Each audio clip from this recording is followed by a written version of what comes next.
Avancer, je vais beaucoup moins loin que M. Chomsky. L'exploitation.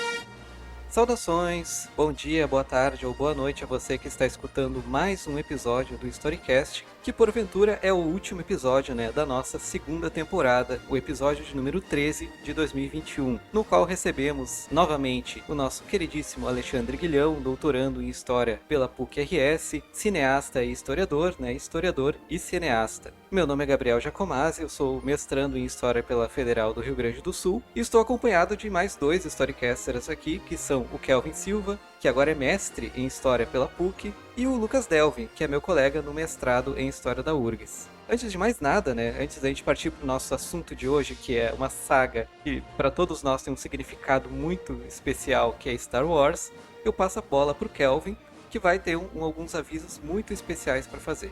Olá, amigas e amigos, eu quero convidar vocês a conhecer o Apoia-se.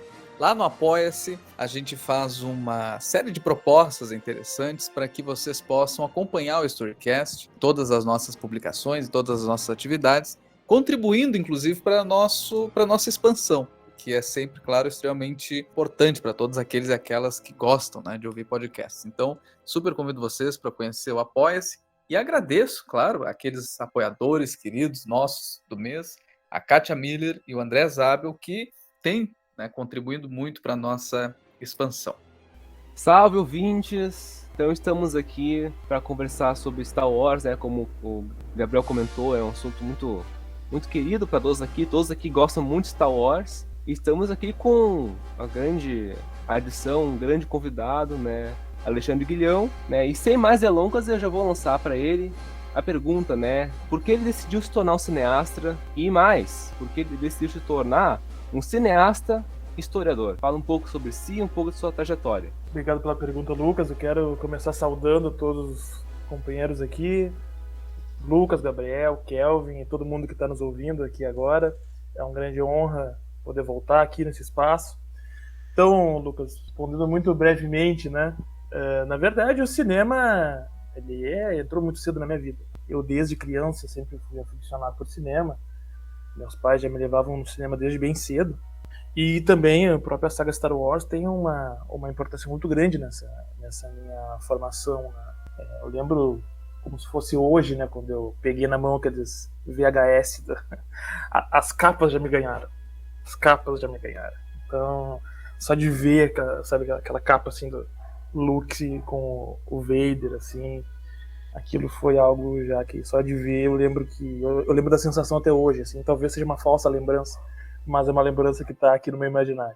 Então, e a história é algo que sempre fez parte também, porque eu sempre fui um interessado pelo mundo que a gente vive, também sempre questionei muito, o mundo que a gente vive, sempre desde cedo também estive na luta política, então também um legado de família. Então também a história acaba sendo para mim a grande ferramenta de interpretação do mundo. Para mim, o estudo da história é o único laboratório possível de interpretação da realidade. Claro que com 13 anos eu não tinha essa frase ainda. Mas vejam que, para mim, até sempre foi muito difícil assim, separar as coisas. Inclusive, eu digo que, como eu frequentei os dois cursos de História e de Cinema, eu aprendi a fazer cinema também na Faculdade de História e aprendi a fazer História também na Faculdade de Cinema.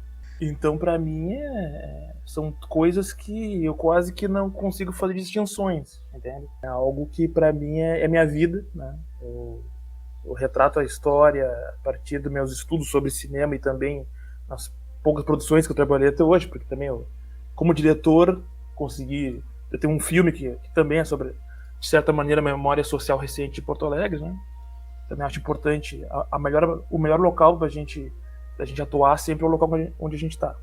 Não adianta a gente pensar para além da nossa realidade, senão a gente está caindo numa abstração ideológica vaga, que não é o que eu penso sobre história. Para mim, história é algo material. Então, eu pessoalmente acho que a história e o cinema, elas são áreas não só profissionais, acadêmicas, mas áreas da vida que estão em constante contato e que eu acho, pessoalmente, que eu só agrego uma área a outra. Então, Eu acho que eu, como historiador, agrego muito tendo cinema, e eu, como cineasta, agrego muito tendo a história. Não sei se eu respondi a pergunta, mas... Sem dúvida. Só uma curiosidade, tu fez os 2 cursos ao mesmo tempo, ou tu fez um depois outro? Então, Lucas, até essa pergunta até é um pouco doída pra mim, porque na verdade, assim, ó, o que acontece? Eu demorei muito a entrar no vestibular, como eu tava no ensino médio, terminei, fui trabalhar, depois eu vejo o que eu faço, tá? Quando eu fui fazer a faculdade, tudo, entrei pelo ProUni, né? Então aqui eu quero deixar destacado a importância de programas sociais para pessoas vindas das classes subalternas, como é o meu caso, tá? E eu consegui uma bolsa pelo ProUni, né? Até porque, por exemplo, não existe curso de cinema na nossa Universidade Federal aqui. Nenhuma universidade pública do Rio Grande do Sul existe, né? Poucas do Brasil tem. E é porque tem a questão de equipamento, que é muito caro. E não só a questão do quanto caro é comprar equipamento, mas a renovação dos equipamentos numa federal é mais difícil. Então, aqui no Rio Grande do Sul, mesmo nas privadas, tem poucos cursos, né? Então, veja, quando chegou na época ali, quero fazer a universidade, eu fiquei nessa dúvida, onde é que eu entro e tal, o que eu faço da minha vida, tudo que eu cheguei a trocar de curso algumas vezes. E eu tinha a bolsa do ProUni, né, então o que eu fiz? Eu acabei cursando o máximo que eu podia do curso de História, depois eu troquei pro cinema, fiz o curso todo de cinema, e aí voltei pra História no mestrado em História. Tô pendente ainda, né, com essa questão da graduação em História.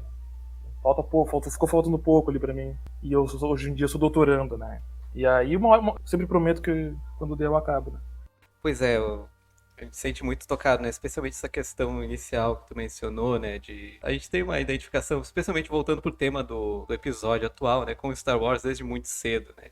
Quem é que não tem a memória de pegar ali mencionou o VHS, né? Eu tenho nitidamente eu ali com 5, 6 anos indo na locadora com meu pai e ele pegando ali o VHS do episódio 1. Escolha estranha para o primeiro episódio, mas eu tenho essa nítida memória, assim. É uma coisa que marca a nossa trajetória e com certeza vai ser muito legal da gente conversar aqui hoje. Porém, antes, né, da gente falar sobre Star Wars e tudo mais, eu gostaria de retomar alguns pontos que você já falou, né, com a gente no episódio anterior. Para quem está nos ouvindo e não sabe, né, o Alexandre Guilhão já gravou o episódio número 3, se eu não me engano, da nossa segunda temporada, né, ainda esse ano, que foi sobre o cinema brasileiro. E ali ele apresentou algumas questões muito interessantes sobre a relação cinema-história, sobre o cinema como fonte, o cinema como material para o estudo histórico, né, o estudo histórico sobre o cinema. E aí eu pergunto, né, de maneira bem abrangente, como é que a gente se relaciona cinema e história? O que essas duas coisas têm em comum? E o que elas têm de diferente? Bom, primeiro eu quero dizer que eu não acho estranho começar pelo episódio 1. Né, acompanhar as histórias pelo episódio 1, por mais que eu entenda o que tu quer dizer. Eu já fiquei sentindo o peso da idade, né? No meu tempo de criança ainda não existia essa segunda trilogia, né? Inclusive o episódio 1 eu vi no cinema já, né? Assim, eu já indo sozinho, digamos, né? Assim, meus pais e tudo, né? Eu comecei lá pela clássica, né? Claro, quando eu não tava vivo em 77, nem 80 e 83, né? Eu nasci um pouco depois da Retorno de Jedi, uns 2, 3 anos depois. Mas, assim, o que cinema tem a ver com a história, o que a história tem a ver com o cinema, eu diria que tudo. Vejam só. Cara, eu não vou aqui fazer toda uma introdução sobre relação cinema e história como eu fiz lá no episódio, porque afinal de contas vocês têm aqui armazenado, né, na galeria, o banco de dados do Storycast, foi um episódio que eu falei sobre isso. Convidamos aí todos e todas a acompanhar o episódio lá para um aprofundamento sobre relações cinema e história. Mas o que dá para dizer, assim, en passant, é que, veja, o cinema ele é um produto coletivo, ele é um produto imaginário, ele é um produto que ele tem impacto no imaginário social. Ele foi a arte mais difundida por todo o século XX, né? De tal modo que historiadores, analistas sociais não podem ignorar um fator social cultural dessa magnitude. E o cinema, ele pode ser interpretado tanto enquanto um produto da história, porque veja, ele é um produto da história na medida que ele é produzido por uma sociedade, né? Isso cabe a qualquer obra artística, qualquer manifestação artística caberia essa definição. No entanto, no caso do cinema, a coisa ainda é mais aprofundada, porque estamos falando, em primeiro lugar, de equipes muito grandes, centenas, até milhares de pessoas, um blockbuster hollywoodiano, por exemplo, e também a grandes orçamentos, a grande capital envolvido, né? Grande capital envolvido, governos envolvidos de todos os países, sem exceção, todos os países do mundo, dos países que produzem cinema, o Estado está envolvido, a começar pelos Estados Unidos. Então, nós temos aí diversas camadas sociais, diversos grupos sociais que estão envolvidos. Temos, inclusive, uma classe social que representa a outra no cinema. Então, tudo isso é muito importante. Se nós formos pensar, companheiros aqui nos ouvindo, a invenção do cinema, ela já é uma invenção que está demarcada lá por uma classe social. Evidentemente, em 1895, quando é inventado o primeiro cinematógrafo dos irmãos Lumière na França, que eram donos de uma fábrica. Olha que coisa... que coisa simbólica, não é? E que o primeiro filme que eles fizeram é justamente a saída da fábrica. Né? Eles simplesmente filmam os operários saindo de uma fábrica. Então tem uma... aí já tem de uma maneira bastante, assim, inicial, é claro, né? Mas uma classe social representando a outra. Então vejam que claro, agora é evidente que a situação da produção industrial do cinema, ela se atualiza ao longo do tempo, né? Nós já passamos mais de 100 anos da invenção do cinema, de tal ponto que hoje em dia tem gente que faz filme com celulares. Claro que em condições de desigualdade com uma produção de milhões de dólares, mas o que eu quero dizer é que o cinema, e aí eu até trago aqui um autor, Marc Ferrot, que é um dos primeiros historiadores a trabalhar com cinema, que faleceu recentemente de Covid, aqui fica, até quero fazer aqui menção, né, ao nosso célebre Marc Ferrot, para mim um dos grandes historiadores do século XX, sem sombra de dúvida, não só pelo trabalho dele com cinema, mas o trabalho dele com revoluções, o trabalho dele em história social, a Revolução Russa, a Revolução Francesa, historiador para mim de grande peso. E, aliás, até um dos precursores do que hoje se chama de história pública. Marc Ferrot, ele teve mais de um programa de rádio onde ele debatia os temas relevantes para a história em nível público e nível social. Tá? Então eu quero fazer aqui essa menção, essa homenagem ao Marc Ferrot. E o Marc Ferrot, ele vai lançar a tese de doutorado dele na Sorbonne, já trabalhando o cinema como fonte primária, que é algo para a época, lá nos anos 60, completamente revolucionário. E vai lançar depois alguns artigos e o livro História e Cinema, que até hoje é uma referência, né? Daí já é começo dos anos 70, não vou saber o ano exato. E o Marc Ferrot, ele vai definir exatamente essa questão de que, a partir do cinema, a partir dessas grandes equipes de produção, tu vai conseguir fazer uma análise social reversa da sociedade. Porque tu vai pegar uma série de camadas sociais que produziram, de toda uma sociedade que produz aquele filme, e o produto fílmico, a fonte fílmica sempre sendo um produto da sociedade, e tu vai fazer essa análise reversa, pegando esse produto pronto e depois pesquisando todo o ambiente histórico que compôs aquela obra. Então, a partir daí, tu chega em que sociedade é essa que produziu o filme. O filme é sempre um testemunho do seu tempo histórico. Ou, como vai dizer também o Sigmund Krakauer, né, o alemão, o cinema ele é sintoma de uma realidade. A realidade está na história. Aqui eu vou puxar para o nosso campo, né, mas realmente é o que eu penso. Então, o cinema ele pode ser interpretado então a partir dessa sociedade que produziu, ou seja, o cinema como sintoma da história. Mas o cinema, e aí também é uma contribuição que começa com o Marc Ferrot, mas que aí muitos outros historiadores vão pegar, o cinema também é um agente da história. O cinema também, ele não só recebe influência da sociedade, mas ele causa influência na sociedade, no imaginário social. E aí a importância, como eu falei antes, da gente pensar esse produto cultural de alta complexidade como um produto de alta difusão. Então veja, quando a gente fala, por exemplo, em dinossauro, a imagem que vem nas nossas cabeças de maneira inconsciente é a imagem criada pelo Steven Spielberg e sua equipe em Jurassic Park. Talvez a pessoa pode nem ter visto o filme, mas viu em outros filmes e outros programas de TV que emularam aquelas imagens, se basearam naquelas imagens, sendo que são imagens criadas ficcionalmente. Se sabe cientificamente que os dinossauros não eram daquela maneira. Isso é um exemplo. Pegando para o campo da história, quando nós falamos em Império Romano, as imagens que vêm no nosso imaginário também são imagens do cinema e do cinema estadunidense. Não é do cinema italiano, não. É do cinema estadunidense. E isso acontece por um certo motivo. Né? Aí nós temos que entender o fenômeno de propagação da indústria cultural, dominada hegemonicamente pelo capital estadunidense, evidentemente. Então, aí acho que está assim, boa parte desse corpus teórico, né? Dessa relação entre cinema e história, que eu acho que, colocando esses pontos, fica bastante evidente. Claro que tem diversas peculiaridades, particularidades, mas eu acho que aí não cabe a gente desenvolver aqui. Alexandre, posso fazer uma pergunta? Claro, todas. Em relação à historiografia mesmo, me parece, pelas leituras muito preliminares que estou fazendo, muito preliminares mesmo, né, sobre história e cinema, me parece que há dois momentos assim, onde a gente podia dividir a historiografia. Um momento que é o advento, por assim dizer, das ideias do Marc Ferrot, e o outro momento que expande, né, a análise que começa com Ferrot, e essa expansão acaba levando a relação de história e cinema para outros caminhos. Quer dizer, não sei se é equivocada essa minha percepção, mas eu pergunto isso porque minha percepção me faz ver que Marc Ferrot parece que revoluciona, ou enfim, né, traz a novidade de se pensar o cinema como fonte, né, e o filme como fonte histórica. E aí traz umas relações assim com, inclusive, a próprio métier nosso com relação a fontes, né? Então, assim, pensar um pouquinho com forma até semelhante, né, aos historiadores positivistas, no sentido de fazer uma crítica interna e externa da fonte, né? Então, quer dizer, o cinema como uma crítica externa seria o contexto, né? Como que esse contexto se relaciona com a obra. Então, a crítica interna seria o texto, né? Ou seja, a narrativa fílmica e tal. O que tu acha dessa minha percepção? Ela tá equivocada? Que aperfeiçoa ela para nós, por favor.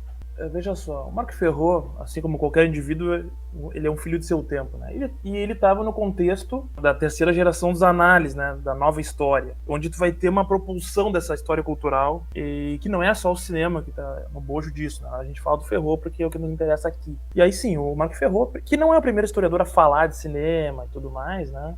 Aliás, os primeiros historiadores a pensar nesse cinema de uma maneira imaginária, tudo ainda estão no século XIX. Então, ali logo da criação do cinema.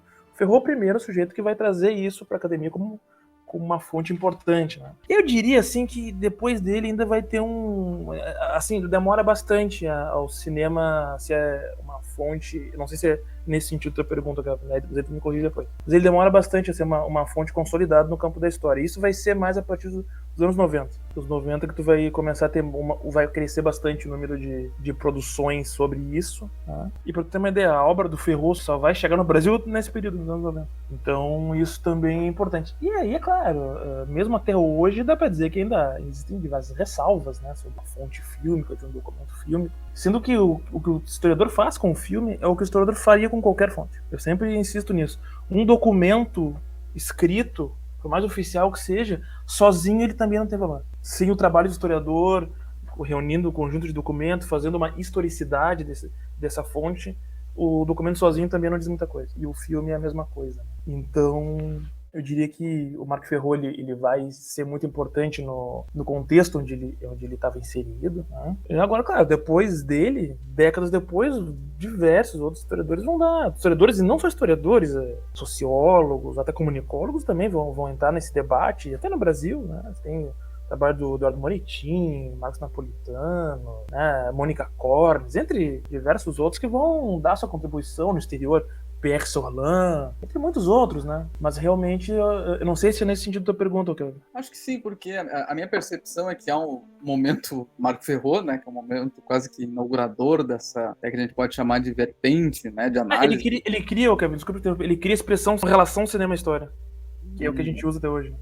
E aí depois dele, então, há um refinamento a partir dos fundamentos do Ferrot e tudo mais. E nesse sentido, me parece assim que a maior contribuição do Ferrot foi ter autorizado o estatuto de fonte, né, do filme como fonte, né? Sim, ô Kelvin, tu vê o seguinte, aí eu não sou burdiano, né, mas aí, falando em campo, o Ferrot, ele era um dos maiores historiadores do seu tempo, ele já era, né? Na época ele já tinha colaborações em publicações com o Jacques Le Goff, por exemplo. Então, é claro que ele trazendo o cinema para o nosso campo de trabalho, né, o campo da história, tu muda essa percepção. Eu vou dizer um negócio, no Brasil já tinha um historiador que trabalhava com cinema antes do Ferrot, que é o José Honório. O primeiro trabalho dele sobre cinema é em 52. Poucas pessoas conhecem, né? Mas o Ferrot, todo historiador do cinema, até no Brasil, conhece. Então, quer dizer, eu acho que é nesse sentido, né? Realmente, mas que tem seu valor, né? Evidentemente. Mas é evidente que a parte técnica da análise dele com o cinema do Ferrot ainda não é... Tanto que pode pegar trabalhos de história de cinema, quase todos vão mencionar o Ferrot em algum momento, né? Mas ninguém usa método baseado em Ferrot, assim, fora alguns detalhes, algumas contribuições teóricas dele, claro. Mas aí realmente, sim, muito tempo depois surgem outros pesquisadores e pesquisadoras que vão refinar mais a questão do trabalho com a fonte, né? Como trabalhar a fonte. Isso... A contribuição é teórica, então não é propriamente metodológica. A contribuição dele é teórica, não é muito metodológica, exatamente isso. Acho que como o Guilherme falou, né, antes, né, acho que tá bem colocado no episódio 3, essa parte da... A Vingança do Sith. Exatamente. E a gente retomou, acho que agora, pontos muito, muito interessantes, muito importantes, né? Mas ficou meio longo, né? Ficou meio longo agora pensando, sinceramente. Não, capaz. Não, zero teu, né, cara? É. Editar depois. Olha só, é season finale, por mim. Quanto maior, melhor, assim. Podemos começar então com Star Wars. Olha ali, ó. Vamos lá. Quem era o escolhido, hein? Agora voltou o debate, né? É. Depois que o Rebels fez aquele negócio do... Vocês devem ter visto. Não, mas O Obi-Wan fala, né? mas é sacrílego, isso é Pelo tudo que- sacrilégio. É que bom, pra mim, depois o que importa é o que o George Lucas definiu. Isso. Eu sinceramente não acho nem que as prequels são... Porque as prequels, elas vêm... Eu vou defender no episódio de hoje as prequels. Não, Eu venho aqui pra defender. eu prefiro as prequels em relação às sequels. Com certeza. Não, isso eu acho que sério, eu odeio Mas o que eu digo assim é que pra mim, depois de tudo, sabe, Alexandre? Depois de tudo que aconteceu em Star Wars, eu acho que Star Wars é o Star Wars, antes de ser episódio 4. sim. É Star Wars, ponto. Com certeza. Império Contra-Ataca e Retorno de Jedi. Isso é Star Wars. O que também. vem depois assim, um complemento. É uma coisa assim mais pra... Talvez o Lucas até pense isso. Por que eu tô dizendo isso? Porque ele fez a história pra trás. A origem daquilo ali. Ele não quis. Eu até acho que talvez tenha sido um erro. Talvez ele tivesse feito pra frente a história.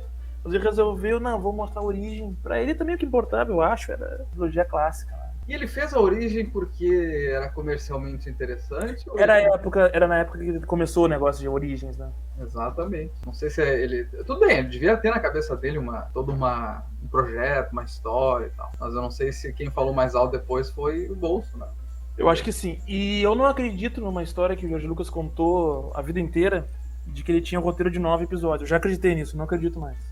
Até porque, se tu for ver os episódios da frequência,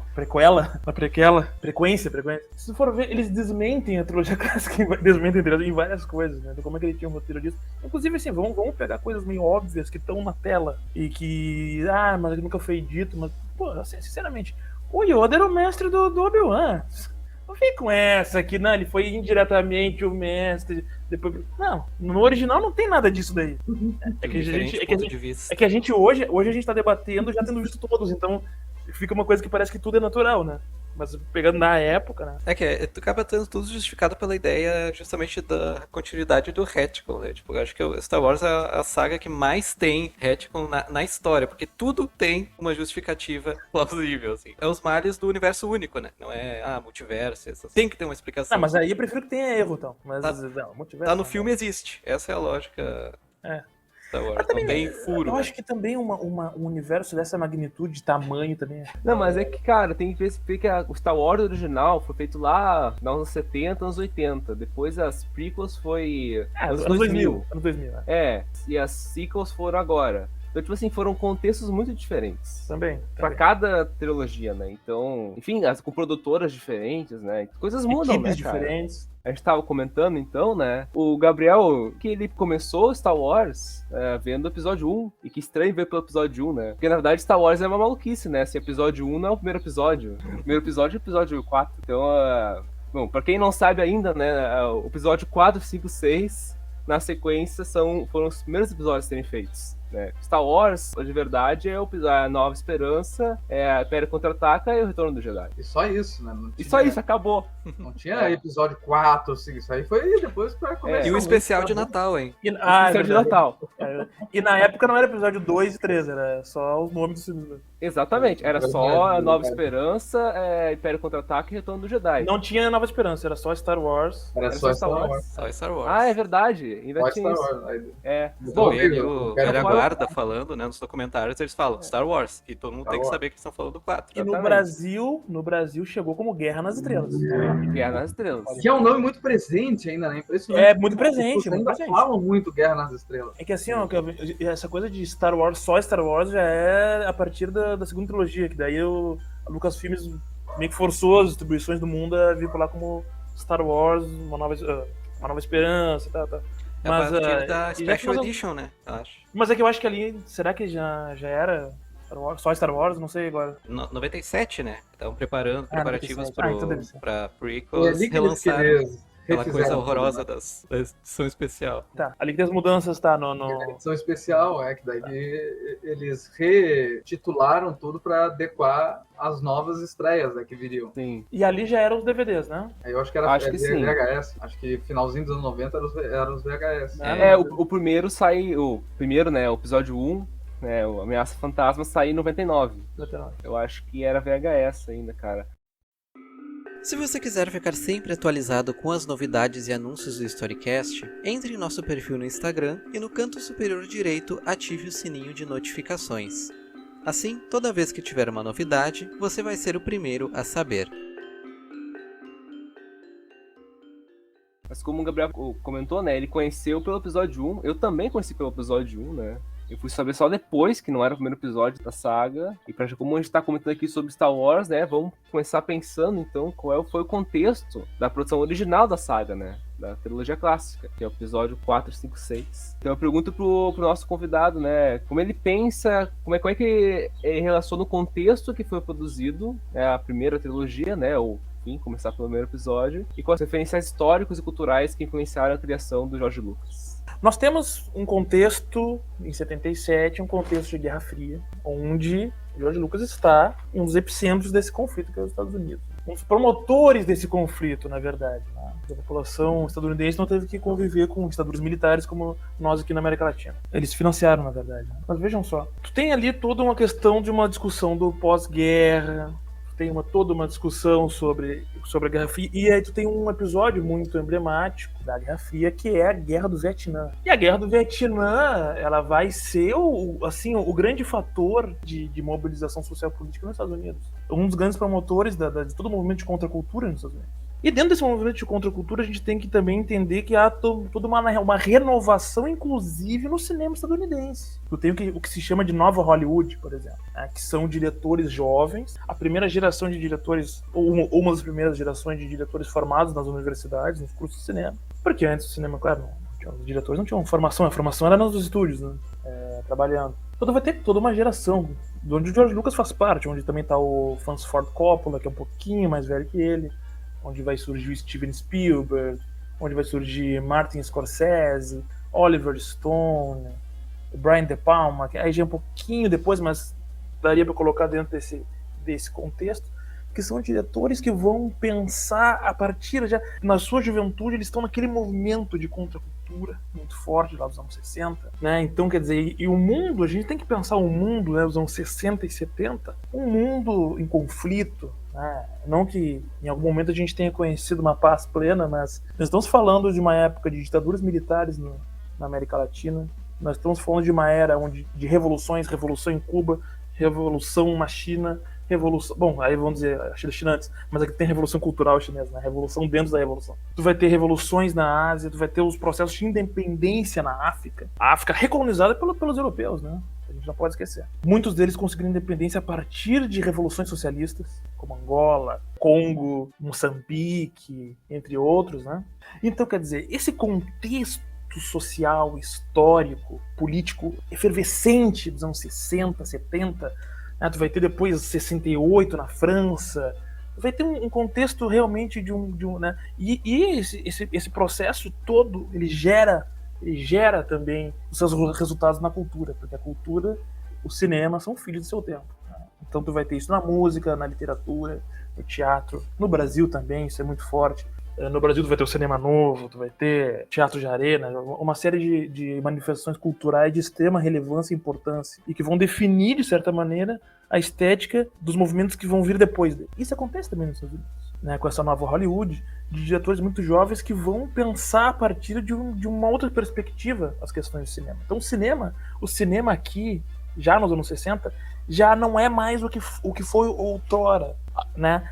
O que a gente chamava de Star System, o sistema das estrelas, onde onde para levar o público às salas de cinema era necessário grandes estrelas, né? Que as pessoas iam lá para ver as grandes estrelas. O nome dos diretores, inclusive, como eu falo, hoje em dia, a gente vai ver filmes do período, a gente se preocupa em saber quem é o diretor. Na época, a pessoa que ia no cinema, não, porque não era isso que interessava. Aí tem toda uma discussão sobre a autoria no cinema que eu não vou entrar aqui. Mas veja, esses diretores, inclusive, quando vão surgir lá já nos anos 70, eles já têm todo um cabedal dessas discussões, e inclusive do que está acontecendo em cinemas de outros lugares do mundo. Porque é um momento, como eu estou dizendo aqui para vocês, de revolução social, política e cultural. E tu vai ter, inclusive, cinemas revolucionários no mundo. Como um dos principais, é aqui no Brasil o Cinema Novo, um dos principais movimentos cinematográficos do mundo. E que influencia, inclusive, Martin Scorsese, por exemplo. Né? Que diz que um dos cineastas que o inspirou é o Glauber Rocha. Essa é uma fala do Martin Scorsese. Então vejam que a gente está falando de um momento histórico muito rico. É? Onde, por exemplo, movimentos cinematográficos como o neorrealismo italiano, que é dos anos 40, Nouvelle Vague na França nos anos 50, vão ser estudados por esses estudantes de cinema nas universidades. Isso também coaguna uma série de novas elaborações técnicas desses diretores. Não é uma coincidência, por exemplo, se for pegar um filme do mesmo ano, Star Wars, que é o do Spielberg, que é o Contatos Imediatos do Terceiro Grau, tem uma participação especial do François Truffaut, que é um cineasta francês, um dos criadores da Nouvelle Vague. Então, Star Wars, pensado a partir desse contexto, ele é um produto cultural muito amplo e que tu vai ter ali, vejam só, um dos debates mais ricos do período, que é o do imperialismo. Afinal de contas, os rebeldes estão lutando contra o Império, ou não estão? Os rebeldes são um grupo que enfrentam o Império. E aí, um debate que eu posso colocar aqui do seu período, do seu tempo. Quem é esse Império? Quem é esse Império? Quem são os rebeldes? Isso muda ao longo da trilogia, inclusive, tá? Depois a gente pode falar mais sobre isso. Não vou aqui já entrar nesse assunto. Mas vejam, tu tem ali referências de escolha do autor, do diretor, George Lucas, e que aí esse conjunto de cineastas no período se viam como autores, eles vão pegar lá as ideias do cinema de autor que vem da França. Nós somos autores, nós somos funcionários do estúdio. Isso também aqui tá nesse contexto. E aí veja, fala. Porque isso me faz muito pensar em como que a produção de Star Wars se deu, né? Porque o Lucas, ele vai se colocar como autor em detrimento da Fox em relação aos direitos. Isso. Né? Porque a Fox vai desacreditar o filme, não vai querer financiar na totalidade que queria o Lucas, que pretendia. Então o Lucas, né, faz uma espécie de manobra, né, por assim dizer, constrói a sua própria companhia, Lucasfilm e tal, e financia ele mesmo, que era rico, enfim, já veio de uma família muito abastada dos Estados Unidos, e financia ele mesmo. Kelvin, desculpa te interromper, mas é que essa questão do rico, eu acho que não é o mais importante, porque assim, veja bem, como é importante a gente pensar o cinema e sua produção num contexto global dentro da sociedade de classes, né? Não quero ofender ninguém com essa palavra, mas as condições de financiamento nos Estados Unidos não são de outros lugares do mundo. O Lucas pode entrar num banco e pedir um financiamento, as condições de financiamento do capital são muito diferentes no primeiro mundo e no terceiro mundo. Desculpe. É um aspecto importante. E diante disso ele acaba detendo, né, uma série de direitos que a própria distribuidora não vai ter, né? Por exemplo, direitos dos bonequinhos, né, os royalties, por assim dizer, dos bonequinhos vão para ele e tudo mais. Então eu acho que se relaciona muito com o que tu diz, né, dessa autoafirmação dos diretores, né, como autores. E até de fazer a proposta artística que ele tinha, né? Foi considerado extremamente subversivo ele colocar os créditos no final. Por exemplo, pegar atores desconhecidos também. Fora alguns medalhões que ele puxou, né? Ali o Peter Cushing, o Alec Guinness. Claro, tá, tem tirando desse Star System que tu mencionou anteriormente. Embora já esteja um pouco mais posterior a isso, né? Mas ele se apresenta de uma proposta artística mais arrojada, né, dentro dessa lógica hollywoodiana, por essa independência que ele teve, né, na produção. Nem o Alec Guinness, nem o Peter Cushing, a gente pode dizer que estavam no Star System em algum momento da carreira, né? É claro que eles tiveram... O Alec Guinness ganhou até Oscar, né, pelo Pontes do Rio Kwai, alguma coisa assim. Mas não dá pra dizer que ele era... E ali também já pro final da carreira, ele não fez muitos filmes depois disso. E Peter Cushing era muito conhecido dentro de um determinado público específico, que é justamente o público que inicialmente George Lucas queria alcançar com a saga Star Wars, né? Que era o público de filmes de temática fantástica. Não é à toa que ele vai lançar, na época, estandes, né, em feiras de ficção científica, Porque é isso, né? Então o Peter Cushing, ele era famoso de fazer filmes de terror, de suspense. Não é à toa que ele é o vilão no filme, né? Vamos Eles eram lembrar que... atores consagrados, mas não eram estrelas de Não, cinema. não é isso, não. Verdade. Eu não tinha me dado conta realmente dessa... Como tava comentando, isso de fato é uma questão que Star Wars tem. Claro, Star Wars é uma fantasia, né? Acho muito bem comentado, né? Star Wars insere-se nesse meio do cinema fantástico. Porque tem um universo, tem toda uma lore, né? Como se fala hoje em dia. E várias questões que envolvem. Mas Star Wars tem uma mensagem política. Por mais que a gente possa discutir, assim, o quão profunda ela de fato é. Mas como tu comentou, são rebeldes, que são um povo, assim, ferrado, né? Com poucos recursos, situação limitada, enfrentando um império que é todo estruturado, tem toda uma grande tecnologia, enfim, né? O enredo do primeiro filme, que é, o Império tem a Estrada da Morte, que tem uma capacidade de destruir um planeta, e os rebeldes têm algumas navezinhas lá, e eles, uma coisa milagrosa, conseguem, né, a vitória de explodir a Estrada da Morte. Então, tem essa questão, né, tipo, de um grupo pequeno, vamos dizer assim, né, voluntarista, talvez, né, de sacrificar a sua vida pessoal, sacrificar, né, sair de uma certa zona de conforto para enfrentar um império que parece impossível de derrotar, e conseguem derrotar. Bom, me metendo, né? Mas o Império que, evidentemente, pelo menos esteticamente, é a imagem e semelhança do nazismo. Esteticamente, o próprio filme bebe muito dessa fonte, né? A gente vê ali as cenas do ato final do episódio 4, né? Do Star Wars original. Ele pega tal qual, né? As imagens dos aviadores da Segunda Guerra para fazer toda aquela questão. E isso entra muito no imaginário, né? Da geração Baby Boomer, pós-guerra, que de certa maneira vivenciou aquilo, né? Toda aquela realidade deles. Porém, não é exatamente os nazistas, porque esse imperialismo que eles estão retratando não é o império nazista. É o império do norte global. Então, é contigo, Alexandre. A gente tem muito para falar sobre isso. Não, é muito interessante, né? Essas contribuições que você deram, esses temas que você levantar. Porque realmente toda a indumentária ela é baseada, né, na indumentária nazista. Agora, realmente, né, se a gente for pensar, e depois, em especial no episódio do Império Contra-Ataca, e depois no Retorno de Jedi, fica claro que esse império ele vai até os locais e ele impõe o seu terror tecnológico a partir das forças da ordem. E aí, de novo, por isso que eu até retomo aqui a questão de que a gente está pensando uma sociedade estadunidense extremamente dividida pelo advento da Guerra do Vietnã. E aí, bom, vejam, né? Os rebeldes, eles estão muito mais unificados com a natureza, desde o Nova Esperança, né? A base deles fica numa floresta, né? Depois é no gelo, aí depois, no último filme, eles fazem uma aliança com uma população local. A Aliança Rebelde tem o seu uniforme vermelho. Então, essas referências, elas são bem diretas. E aí vejam que quem são os imperialistas agora? Já que os nazistas sequer mais existem. Então esse é um ponto que é um ponto de polêmica, é um ponto com certeza controverso, um ponto, mas que faz parte do debate sobre esse produto cultural. Tá? Ou seja... Eu tô pensando que o herói, ele vem do deserto. O herói é um homem do povo. Homem do povo, e ao mesmo tempo Lucas contrapõe esse sujeito civilizado do deserto com sujeitos incivilizados e criminosos, né?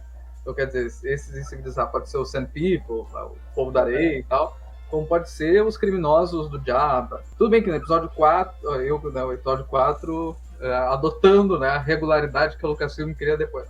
Mas faz parte. Até para situar, eu acho, quem tá nos ouvindo, de repente... exatamente. Então, Uma Nova Esperança, ele não tem ainda o Jabba, mas enfim, faz parte ainda do mesmo contexto. Ele vai aparecer o Jabba na primeira... Na realidade, tem o Jabba, assim, né? Ele participa bastante, sim. Ele é cortado na primeira gravação, né? E, obviamente, não é a lesma gigante lá, não é um Hutt, enfim, né? Mas já tem a ideia, né? Então, quer dizer, há um deserto onde há sujeitos civilizados, fazendeiros, bonzinhos, brancos, etc., da onde sai o herói, ao mesmo tempo que há sujeitos totalmente nômades, bárbaros mesmo, né, que são os Sand Peoples, e também os criminosos propriamente, né, que são os, enfim, o grupo de Bounty Hunters, de piratas e tudo mais. Né? Quer dizer, como é que ele brinca também com esse imaginário do deserto? Esse imaginário talvez sobre o Oriente, inclusive. Né? Como é que o Lucas vê esse Oriente? Aí já teria que perguntar pro Lucas, né?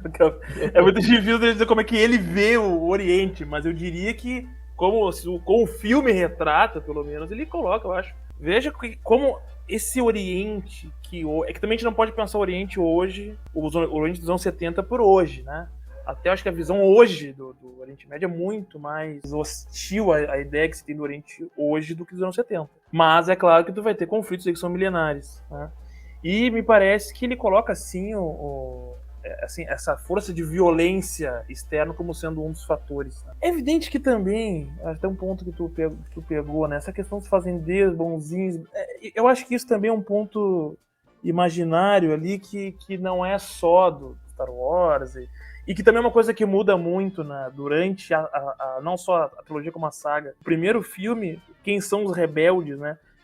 A gente só conhece os rebeldes lá no final do filme. O primeiro filme que eu digo é o Nova Esperança. A gente só conhece os rebeldes ao fim do filme, e se você for lembrar, eles são todos realmente jovens e brancos. E não são rebeldes propriamente. Talvez com Não exceção são. da Leia, porque o Luke, ele sempre foi, e a figura dele continua sendo, inclusive, nos filmes recentes, uma figura muito não revolucionária. Ou seja, uma figura muito certinha, assim, muito... Não, eu gosto muito do Luke. Eu gosto bastante dele. Eu Mas ele gosto, não é mas uma ele é figura bunda mole, revolucionária. cara. A Leia é muito mais Porra revolucionária. louca, ela... Basta, não pode falar, mas... A Leia é uma liderança. O Luke... A Leia bota a cara a tapa. Ela vai lá brigar. Mas aí tem várias questões que se atravessam, né? Tipo, até agora a gente não mencionou a questão dos Jedi, né? Então aí tem todo o imaginário do feiticeiro e também de uma ética samurai mais conservadora e normativa, que entra em atrito com essa ideia do rebelde, né? Evidentemente o rebelde... Aliás, o que a gente também não pergunta também, pelo que estavam lutando os rebeldes? Pelo fim do Império. Tá, mas o que eles queriam estabelecer? A Isso é uma redistribuição questão- da propriedade privada? Não? Sei lá. Isso é uma questão que Star Wars tem, assim, que depois quando tu vê criança, tu acha sensacional, mas depois tu vendo com uma mente um pouco mais madura, tu nota, assim, que por mais que tenha essa questão política, né, ela é bastante vaga, bastante rasa, né. O que é o Império, assim, em si também, né? Pô, o Império é um regime opressor, mas qual é a pauta ideológica do Império? Não tem, assim, muito delineado. E os rebeldes menos ainda, né. A pauta deles é derrotar o Império, mas vai colocar o que no lugar, né? Mas eu eu tenho, bastante Lucas, vazio. uma percepção até, assim, em relação ao Império, me parece até muito mais bem delimitado do que os próprios rebeldes. Porque toda aquela sequência da Estrela da Morte, com Peter Cushing, né, com Tarkin, explicando seus objetivos, seus desígnios para Leia, inclusive, eu acho que fica muito claro assim, a ideia de utilizar a força, né, para conseguir o medo e, através do medo, conseguir o controle. Porque o que eles querem realmente é uma sociedade autoritária, hierarquizada e coordenada, né, por um poder central, assim, quer dizer, me parece assim, uma proposta bastante claramente ditatorial, assim, autoritária mesmo, né, positivista até, né, a ideia da ordem do progresso, eu acho que tá meio ali. Se aproxima também quase do fascismo clássico, né? Tipo, bem... Sim. Aí já pega bem da raiz de inspiração do Império, mas isso se desenvolve depois, né? A famosa doutrina Tarkin, mas aí a gente já sai dos filmes. Doutrina Tarkin, E os rebeldes não, aí eu concordo contigo, Lucas, os rebeldes não parecem realmente ter eles não falam nunca no depois, né? E também eu penso, né, a Estrela da Morte como a potência bélica estadunidense com relação às armas nucleares também, né? Porque a Estrela da Morte, ela pode fazer isso. Ela pode destruir completamente um planeta, tal como as bombas nucleares e tal. Mas eu nunca parei para pensar muito assim no que os rebeldes, dentro da estrutura interna do episódio 4, 5 e 6, querem no após, né? Após vitória. O que dá pra gente assim supor, o que é aí realmente muito machismo, uma brincadeira mesmo, não tem como pegar do filme propriamente, assim, que eles dizem de forma indireta, mas dá para supor assim que eles querem a volta de uma república, que é o que vai depois ser tratado no chamado universo expandido, né? Ainda que hoje esse termo não seja tão utilizado mais.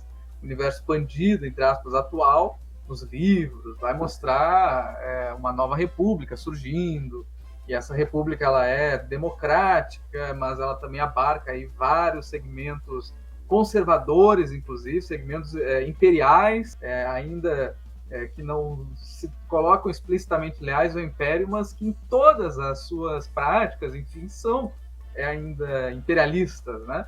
Aliás, não é imperialista bem o termo, mas enfim, né, leais ao Império e tal. Se for levar pelo canon, não pelos 4 filmes, né? Se a gente for levar pelo canon, a proposta deles não era revolucionária, né? Era apenas restauradora. Era restaurar a restauração. Mas aí eu até faria algumas considerações, que é o seguinte, né? Eu diria o seguinte: em Star Wars, o Império, o funcionamento do Império, a sociedade defendida pelo Império, a sociedade construída pelo Império, né? As relações sociais, como se dão, eu acho que elas são rigorosamente as mesmas em toda a franquia. Eu vou aqui me limitar aos filmes mesmo.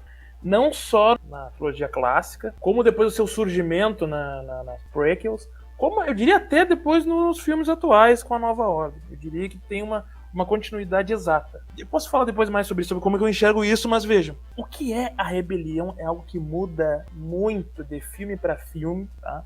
O que eles querem é basicamente o fim do Império de uma maneira bastante genérica. Só que se a gente for parar para pensar, isso não é algo descolado da história. Se a gente for pensar as lutas contra os regimes militares, onde tu vai ter uma luta revolucionária armada que não teve êxito em quase nenhum país, teve em poucos, né? Cuba, claro, mas foram poucos os países que chegaram a um triunfo revolucionário. Mas na maior parte dos países, como Brasil, Argentina, Paraguai, Uruguai, Peru, ao final da ditadura nós temos um processo de um retorno de um republicanismo também bastante financiarizado, né, com liberalismo, depois com neoliberalismo e tudo mais, né? E que, inclusive até pegando o que tu disse, e que inclusive muitos dos antigos defensores do regime depois viram bonzinhos. Então eu diria que há praticamente uma equivalência histórica nessa questão. Agora, os rebeldes que realmente não têm uma proposta revolucionária de sociedade, são rebeldes e não revolucionários, eu diria que depois apenas no Rogue One eles se tornam algo um pouco mais próximos assim de uma tentativa de refundar a sociedade para além de apenas mudar a forma de governo. O Rogue One ele muda inclusive a interpretação de quem são os rebeldes. Os rebeldes são pessoas de rosto sofrido no Rogue One. Rogue One, inclusive, um dos melhores filmes de Star Wars. Eu pra mim, depois da trilogia clássica, o Rogue One é melhor. Tá. Cara, eu amo Rogue One. Nossa. Bem disparado. Mas aí também Rogue One criminaliza os revolucionários mais radicais. Que o Saw Gerrera seria assim, um protótipo do grande revolucionário onde os fins não justificam os meios e tal, tido de maneira negativa, né? A imagem dele construída é realmente como um radical. Ele é construído até de maneira irracional, né? Mas ali também tu tem um elemento assim e é colocado ali pelo menos uma questão um pouco mística, religiosa e tudo mais, né? Que aí também acho que daí um outro debate aqui. Mas eu penso que pegando a saga por ela mesma, né? Tu tem uma diferença muito clara no Rogue One com relação a toda. Inclusive, bom, depois a gente pode falar mais sobre isso, mas Rogue One pra mim mudou os rumos até dessa última trilogia. Ele é lançado depois do primeiro. E até a rebelião, né, nos filmes muda depois do Rogue One. Ela ganha um caráter mais popular depois do Rogue One. No primeiro filme, a rebelião quase não aparece. Quando aparece, destruindo a base Starkiller, assim, de uma maneira fácil.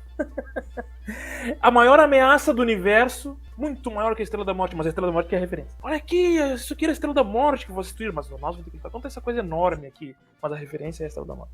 E eles vão lá e derrotam assim, brincando, né? Então, essa rebelião, né, no primeiro filme dessa trilogia atual, agora no 7, né? A rebelião era tão genérica, retrocedeu, né? Não é tão genérica quanto era lá no primeiro filme. Depois do Rogue One, aí que tu passa a entender um pouco melhor as motivações não é rebelde, da resistência, né? Desses resistentes que também elas são genéricas sob o ponto de vista da estrutura da sociedade, também não é uma proposição revolucionária. Eu nem tô cobrando isso de Star Wars, pelo amor de Deus. Mas ali tu começa a ter questões de pautas, né? Pautas mais até de representatividade, coisas que começam a surgir depois nos filmes 8 e 9. Isso acontece muito em função do Rogue One. Então, pra mim, Rogue One é um filme que ele traz essa inovação, né, pra toda a franquia. Posso fazer um adendo, ou talvez 2 ou 3? Vai lá? Quando o Alexandre mencionou o Brasil, eu lembrei que quando eu era moleque, ali meus 12, 13 anos, né? Quando finalmente comecei a entender Star Wars. E antes disso, né? Quando eu era criança, especialmente as prequels, nada faz sentido. é pra Tu fazer quer ver luta de mesmo, espada. aparentemente, né? É isso que tu quer ver. Eu quero ver lutinha de espada e nave, piu, não sei o que. Imagina a Aí- criancinha minúscula ali vendo a Federação do Comércio, né? Esse ponto é interessante, depois eu quero falar sobre isso, porque Sessão do Senado, eleição do chanceler. Que é isso? Que é chanceler, sabe? Essas partes chatas pula, eu quero luta. Mas eu jurava na minha mente, assim, estudando história na escola e assistindo Star Wars, que a derrocada da República, a ascensão do Império e depois a rebelião era uma alegoria para a ditadura militar brasileira. E nada tirava isso da minha mente. Então, tu gera ali um pretexto pra tirar os comunistas de cena, né? E no caso, os Jedi, que seriam essa ameaça. Então, O milhão que tá morrendo de rir. que serve como pretexto para militarizar a República e implementar o regime ditatorial. Na minha cabeça, isso super fazia sentido. E claro, por que não? Depois a gente pode falar de apropriação, né, da saga, enfim, pelas pessoas, a gente pode retomar essa questão. Mas pra minha cabeça faz muito sentido. Daí depois, evidentemente, os rebeldes eram a luta armada. A Então, Dilma tipo, era uma Jedi. E na minha mente era tipo assim... Os Jedi eram o Opa. PCB. O Lamarck era o Obi-Wan. imagina o Lamarca com um sabre de luz. Pois é. E Isso que faltou pra ele, né, de repente. outra questão que a gente tava falando do Saw Gerrera, né, que... Acho que daí entra a questão também desses filmes mais recentes, que daí já entra na vibe Pantera Negra, tá ligado? O vilão que tem um ponto, mas ele é tão vilão. Aliás, vilão não, o anti-herói, o herói que tem um ponto, mas ele, como ele é violento, então mal. O que é bom é a nossa democracia liberal, né, que a gente vai restaurar por meio da rebelião. Isso também tem em Clone Wars, né, o Shan Syndulla, né, em Planeta de Ryloth, tido como um revolucionário violento e não sei o que. Não, a gente tem que deixar a República, né, os soldados da República fazerem o seu trabalho. Então, é claro, daí já entra nas prequels e toda a alegoria dos clones, que daí depois a gente... Mas só pontuando, né? Mas tô ansioso pra chegar nas prequels, inclusive, que acho que o contexto dos anos 2000 vai ser bem frutífero pra gente debater. Eu acho que o ponto que o Gabriel trouxe, na verdade, ele é muito rico. Porque assim, ó, olha só, das 3 trilogias, eu não tenho a mínima dúvida que a trilogia prequel é disparada, a que mais fala de política. É a que mais faz relações diretas, assim, com o meio social. E é curioso, né? Porque ela tem toda aquela coisa do protagonista ser uma criança, então é um filme que ele... Se a gente for pegar o último filme da trilogia clássica, o Retorno de Jedi, ele já era um pouco mais infantil. E Star Wars volta com essa mesma pegada, entre aspas. Mas ele, curiosamente, é um filme que trata muito de política. Muitos diálogos. Ele tem... E eu vou dizer assim, eu adoro o Ameaça Fantasma, tá? Justamente pela questão dele ter, e eu acho que esse ponto que o Gabriel pegou que é muito interessante, porque ali tu vai ter uma espécie de um desenvolvimento, né, explicativo de como que essa sociedade chega em um golpe de Estado. E aí tu vê só como tu tem uma república empobrecida, uma república corrompida, tu vai ter essa federação do comércio, que a gente poderia fazer uma relação com uma espécie de uma burguesia comercial, uma burguesia industrial, que está financiando um movimento de fora da ordem para interferir na política. E, inclusive, eles fazem um bloqueio comercial para matar a República de fome. E aí eu até quero fazer uma referência, que eu não digo nem que tenha sido inspiração do Lucas, mas para ver como isso tem uma verificação histórica. O golpe no Chile de Pinochet foi assim, um bloqueio comercial que os produtos não chegavam no Chile. Então, tu tem uma crise gerada a partir do desabastecimento. Isso acontece. Gente, vamos pegar aqui os bloqueios que os Estados Unidos fazem aos seus inimigos. Cuba, fez o Vietnã. É que como não existe mais, a gente finge que nunca aconteceu. Na época da Guerra do Vietnã, eles bloquearam o Vietnã. Teve bloqueio econômico contra o Vietnã. Contra Cuba, agora contra a Venezuela, né? E outros países, o Irã. Então, com os inimigos é assim, né? E aí, isso é muito bem trabalhado. Na trilogia prequel, mas em especial no primeiro filme, porque como os fãs não gostaram disso, não, muita política, tira isso. Aí o Lucas, ele vai lá e atende, né? Mas isso até segue um pouco no 2, no 3, mas aí um pouco mais no fundo do filme, né? Agora, no primeiro filme, não. Tem várias cenas de diálogo, né? Tem a política protagonizando aquele primeiro episódio. E, inclusive, nós temos no primeiro episódio um processo de impeachment do chanceler Valorum. E que eu desafio qualquer um aqui me dizer por que ele sofreu impeachment. Isso não é desenvolvido. O que a gente sabe é que há uma crise, ele não consegue controlar a crise, e a pessoa que arma contra ele é quem assume poder, que é o Palpatine. A gente já viu isso num país chamado Brasil. E é tão interessante, né? Porque é claro que cada contexto histórico vai... E só um parênteses, para ver, o Gabriel, como isso não foi a ditadura militar brasileira, mas foi. Mas foi todas as ditaduras. Então, quer dizer, a sua leitura tá certa, Gabriel. Claro! Porque eu ia dizer isso, assim, agora, que em relação à maneira como o nosso contexto, forçosamente, nos faz perceber uma obra de arte através dele mesmo, através da nossa vivência. Então, qualquer obra, né? Seja cinema, seja enfim. E eu vejo muito, assim, no episódio 1, a queda das democracias liberais também, né? Que é um contexto que a gente vive hoje, a queda das democracias liberais por um outsider que vai desgastando aos poucos essa democracia, até que chega um momento, né, em que ele vai pedir poderes emergenciais. Né? E aí vem o episódio 3. A ruptura se torna a solução. Exatamente. É uma ruptura que ela vai sendo construída através do desgaste da instituição, né, que é algo que a gente absolutamente vive hoje. Na época, não. Na época havia um certo... Claro que com uma exceção ou outra, né, mas uma certa percepção de que as democracias liberais e o liberalismo econômico também eram os novos regentes do mundo, né, e estavam muito fortalecidos, ainda que, claro, isso já, naquele momento já começasse a se desgastar, assim, ou dar os primeiros sinais, né, e eu penso muito no próprio livro lá do Como as Democracias Morrem, né, que os autores falam que é no início dos anos 2000, né, na realidade ao longo dos anos 90 e início dos 2000 começam aí alguns sinais e tal. Então é interessante porque o nosso contexto hoje nos faz também ver, né, o episódio 1 dessa maneira. Mas é que aí eu acho que tem um detalhe importante, pensando a sociedade que produziu esse filme, né, nos Estados Unidos.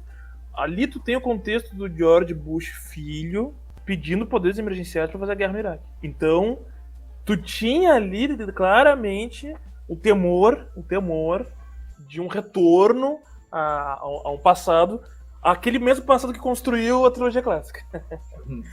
E aí vejam só, ele vai iniciar ali essa guerra ao terror que não acabou até hoje, e que inclusive vai ser um dos motivos de toda a vigilância digital que a gente tem hoje. Quer dizer, boa parte desse movimento de extrema-direita hoje tem a ver com isso. Todo esse movimento de xenofobia no mundo tem a ver com isso. Tem a ver com essa guerra ao terror genérica, onde ou o país aceita que as forças institucionais estadunidenses controlem a sua segurança, ou então, meu querido, tchau, vai ser derrubado.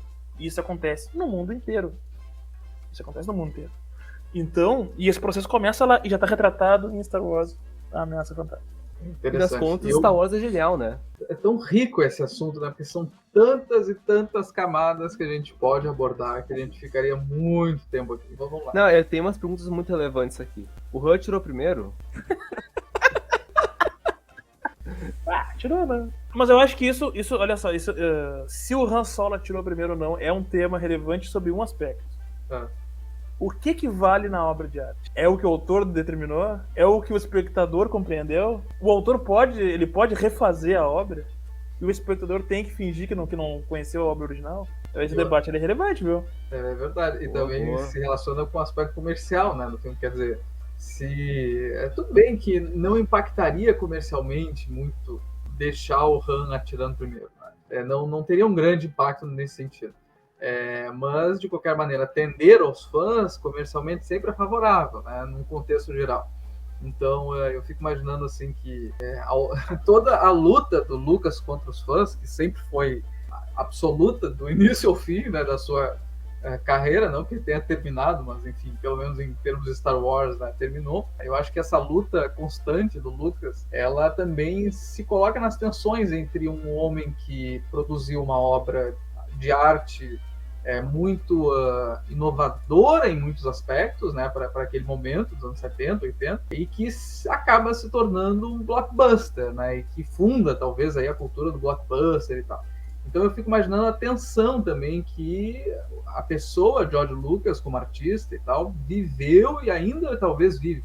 No final ele acabou fazendo, né, com que um desses lados de tensão acabe ganhando, que é o lado comercial. Vendeu por 4 bilhões, né, e também tacando foda-se, dizendo, faça o que quiser, dane-se, né, Ou seja, venceu realmente o lado, no final das contas, mais comercial. Talvez, e aí eu até lanço essa pergunta, será que o Lucas percebeu que o contexto atual de massificação dos blockbusters é incontornável?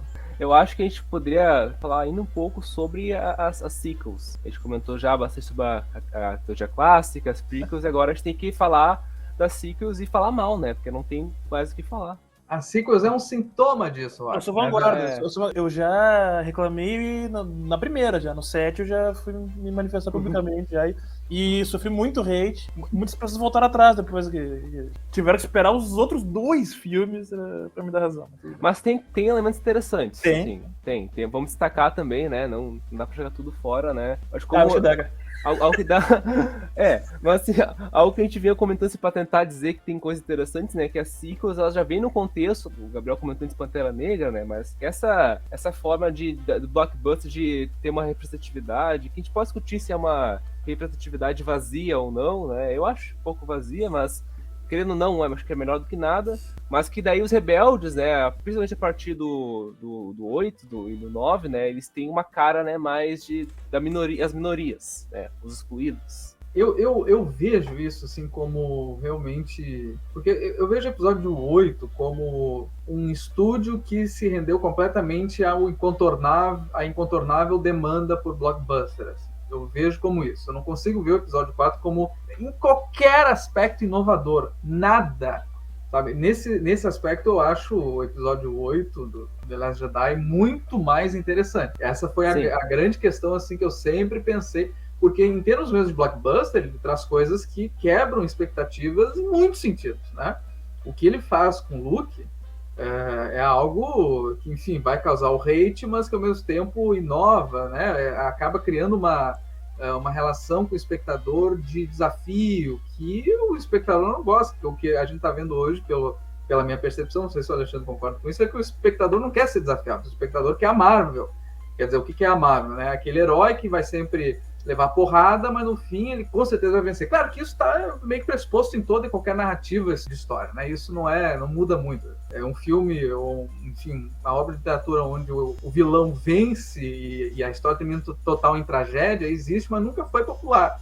Né? Sempre existiu e nunca foi popular. Assim. Talvez com algumas exceções. Acho que tem, viu? Shakespeare. Tragédia grega. É verdade. Mas hoje em dia a gente tem essa ideia assim, de que tem que sempre o herói vencer e tal. Mas eu acho que a questão da Marvel não é nem isso que eu falei, assim, do herói vencendo, etc. Mas é mais toda a estrutura narrativa esperada já para um filme da Marvel que sempre se repete à exaustão, assim, e que acaba sendo colocado também em Star Wars. Quer dizer, como é que Star Wars volta novamente? Ele volta trazendo a mesma estrutura do episódio 4, de forma escandalosamente escancarada, assim, ou seja, não há nenhuma tentativa de enganar o espectador e fazer ele pensar que é um outro conteúdo. Não, é a mesma coisa, é a Estrela da Morte ali de novo. Está aqui é no cacete, né? Estrela da Morte ali, não tem outra. E aí, isso, Alexandre, só mais um aspecto que as coisas vão se interligando, isso é tão importante. Eu acho que a ideia também de fazer com que seja uma Estrela da Morte mais poderosa, mais perigosa, ou seja, que é uma coisa que a gente vive também num blockbuster de forma geral, assim, que o fim do mundo, o tema do fim do mundo está muito presente nas últimas décadas, né? Eu acho que principalmente dos anos 2010 para cá, assim, parece pelo menos que o tema do fim do mundo no cinema está muito forte, assim. Que claro, tem uma atmosfera do nosso tempo presente, etc. Mas quer dizer, será que o que desafia, ou melhor, o que o espectador espera, né, é ver sempre uma coisa cada vez maior e maior e maior, que relaciona sempre ao fim do mundo iminente, etc., que precisa ser... Olha Vingadores, né? O último, aquele do Thanos, era o cara que destruiu metade do mundo, que tinha esse princípio, não sei o quê, sabe? Então, não sei se me fiz entender bem o que eu quero dizer. Eu vou colocar nos pontos aqui, a partir do que o Kelvin colocou, e daí a gente joga pra ti, Alexandre, fazer aí a réplica, né? Mas, basicamente, só pra colocar como eu vejo, assim, o fenômeno das sequels, né? Porque elas se alimentam justamente do fato de Star Wars ser Star Wars. E elas surgem como proposta a partir de uma saga que estava finalizada, que não tinha expectativa de ser continuada, e que já tinha sido continuada no universo Legends, né? Atualmente se chama, que é um universo alternativo, com selo oficial da Lucasfilm, e que tinha se construído, né? Dentro das últimas décadas, né, a partir disso. E surge como uma jogada de mercado, né, de 30 de outubro de 2012, os caras compram Star Wars do velho Lucas e instantaneamente, né, no mesmo dia, na mesma hora, anunciam o episódio 7. Acho que esse é o pecado original das sequels. Porque o episódio 7, eu saí muito indignado do cinema, acho que eu fui na contracorrente, a maioria que amou, porque ele entendeu muito mal a que se propunha ele mesmo, né, ao trazer de volta uma franquia. Ainda mais trazendo um cara que é o J.J. Abrams, que é um cara que, enfim, o cara tem umas ideias muito boas, tem uns filmes aí que ele dirigiu que são ok. Vocês não estão vendo, mas o Alexandre Guilhão discordou muito dessa afirmação. Mas o que ele fez nas sequels é um nível D&D, sabe, com Game of Thrones. O cara que trabalha com um source material e que faz ali o trabalho tal qual. No caso, com o episódio 4, ele fez o episódio 7, e depois ele fez aquele crime no episódio 9 com o Chris Terrio, né? Que é outro cara horrível. Ele faz um feijão com arroz sem sal. Exato, isso, cara. cara. Sem sal, sem alho. Sem alho e sem cebola. Sem alho, Pior sem ainda, nada, sem só bacon. feijão com arroz. Sem Nem bacon. cozinha o feijão com arroz, só bota direto no prato ali, cru. E que é a base do fanservice, basicamente, Exato. né? Acho que até Mandalorian, é que hora você é apedrejado, tem essa questão do fanservice, porque sendo The Last of Jedi o ponto fora da curva, no qual eles, na visão, né, desse fandom, destruiu o Luke, na verdade deu uma ideia, uma proposta original diferente do que tinha se constituído no imaginário sobre o Luke. Ele brinca muito com isso no filme, né? Eu não vou me levantar sozinho com a minha espada laser contra o Que é o que Império, as como se eu pessoas fosse... querem. As pessoas querem que ele pegue a espada laser dele e faça o super-herói da Marvel. Exatamente, aí o que eles fazem na season finale de Mandalorian? Botam lá ele com a espada laser pra resolver a parada. Mas é uma baita cena. É uma baita cena. Eu gostei, eu vi umas 10 vezes, mas na 11ª ficou o gosto amargo, sabe? Por que tinha que ter essa resolução, né?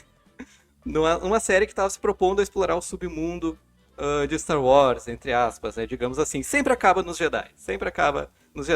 Pô, ponto pra minha revolta. Mas acho que isso tá justamente dentro do efeito Marvel. Esse formulismo, essa coisa que entende muito mal Star Wars. Star Wars tá na base, evidentemente, se a gente pega a trilogia original e as prequels, ela se baseia no que eles chamam dos ecos, né? Que eles chamam os ecos, as rimas. Então, no primeiro episódio de cada trilogia tem ali o mentor do jovem herói, daí entra toda a questão da jornada do herói, né? Que o mentor é morto e eles explodem alguma coisa no inimigo, né?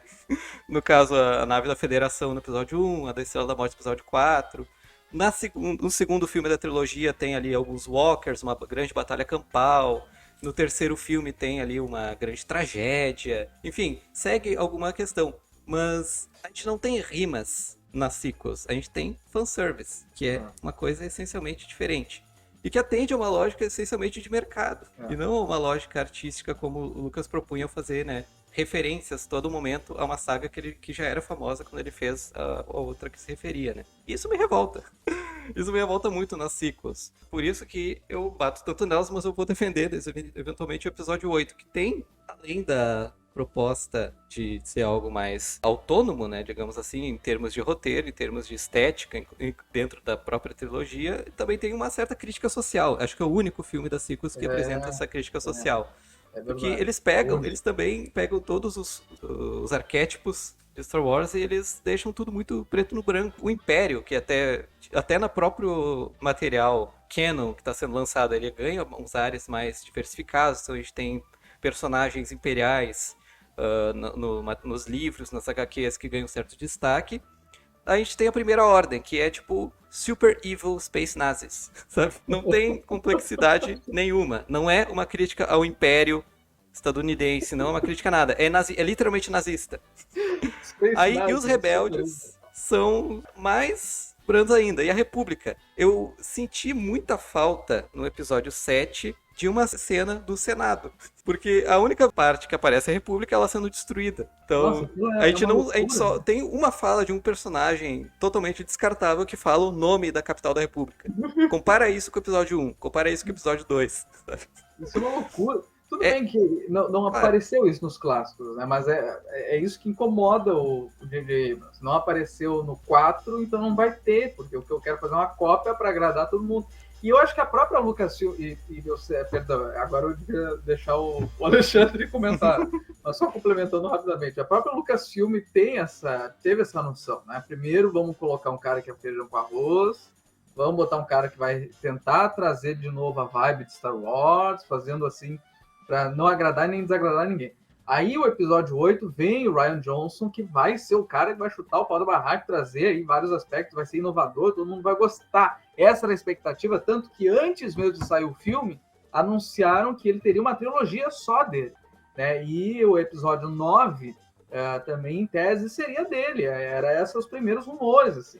Então, quer dizer, quando essa expectativa foi abaixo, a Lucasfilm não teve outra alternativa, uma vez que essa tensão que a gente está falando, né, já há algum tempo, venceu a tensão econômica, comercial, vai fazer com que eles voltem a chamar de novo o feijão com arroz para terminar da pior maneira possível e de forma completamente também feijão com arroz, sem sal, sem nada.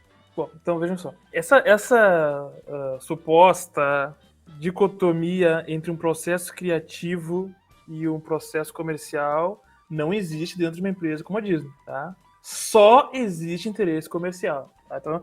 Então, assim, acho que a tentativa de explicação que vocês usam, pensando do lado criativo, isso é um detalhe que só vai servir para os executivos da Disney e atualmente da Lucasfilmes, se isso for se retratar em dinheiro na conta. Né? Eu vou dar o meu ponto sobre essa questão, mas é o seguinte, pensando em como que essa indústria cultural funciona dentro de uma sociedade capitalista a nível global. Porque vejam só, a Disney, ela compra, aí pegando o começo lá da fala do Gabriel, ela compra a Lucasfilm, né? Mas comprou a Lucasfilm por causa do Star Wars, é evidente, né? Acho que ninguém que acha que comprou por causa do Indiana Jones ou do Howard the Duck, né? Então compra, nem da THX, que vale muito, mas também não é por causa da THX que compraram a Lucasfilm, foi por causa do Star Wars. Pagando 4 bilhões. Né? Então, quer dizer, isso não foi feito porque eles são fãs de Star Wars, né? Foi feito porque eles viam aí um potencial de multiplicar esse valor. Né? E aí, isso entra, e depois que essa franquia vai para Disney, ela vai entrar na lógica de produção do que é um blockbuster no dia de hoje. E, aliás, esses blockbusters, até quero fazer um parênteses que esses filmes que vocês falaram, a maioria não vi, eu acho todos esses filmes de herói hoje horríveis, muito ruins, não gosto de nenhum, tá? Então não vejo nem se botar, não, mas tem um cara legal lá que representa, eu não vou ver igual, tá bom? Eu acho todos muito ruins, assim, sobre qualquer ponto de vista técnico, artístico, conteúdo, eu acho tudo horrível. Mas vejam só, é claro que alguma coisa ou outra eu vejo, tá? Mas eu não vou dizer nem o que pra não dar moral pra esses caras. Mas é o seguinte, então como que a lógica de produção de um filme como esse, no dia de hoje, né? Vocês falam em efeito Marvel, que aliás é da Disney, né? A Marvel é da Disney. Da Sim, Disney. sim. Até os roteiristas desse último episódio de Star Wars, eles trabalharam em filmes da Disney.